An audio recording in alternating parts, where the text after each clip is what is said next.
Shalom keluarga Allah yang diberkati Tuhan. Hari ini kita dapat kembali bersama-sama merenungkan kebenaran firman Tuhan yang akan memberikan kekuatan dan kesegaran yang baru bagi hidup setiap kita. Renungan hari ini edisi 13 April 2024 dengan judul Tetap Menyembahnya di Masa Sulit. Ayat renungan diambil dari Mazmur 71 ayat 8 dan 9b yang mengatakan, mulutku penuh dengan puji-pujian kepadamu, dengan penghormatan kepadamu sepanjang hari. Janganlah meninggalkan aku apabila kekuatanku habis. Tentu sangat mudah bagi kita untuk bersyukur kepada Tuhan di saat keadaan hidup kita baik-baik saja. Everything is good. Namun jika keadaan kita tidak baik-baik saja, apakah kita masih bisa bersyukur kepada Tuhan? Pada kesempatan ini, penulis renungan ini teringat tentang kisah hidup Ayub.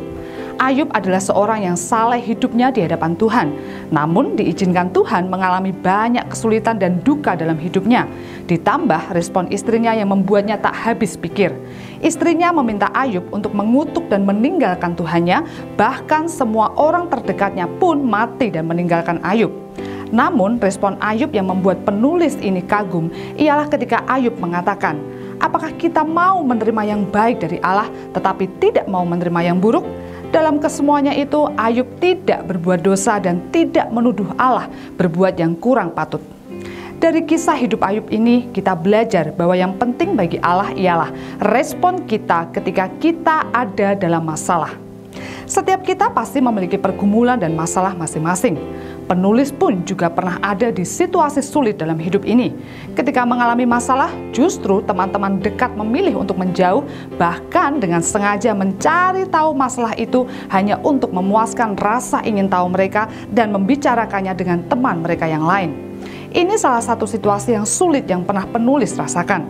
Namun pada titik itu, penulis memutuskan untuk tetap menyembah Tuhan secara pribadi dan berdoa, menyerahkan semuanya kepada Tuhan Yesus, serta meminta kekuatan dari Tuhan untuk menghadapi situasi-situasi sulit itu. Sama seperti yang dilakukan oleh pemazmur dalam Mazmur 71 ayat 8 dan 9b.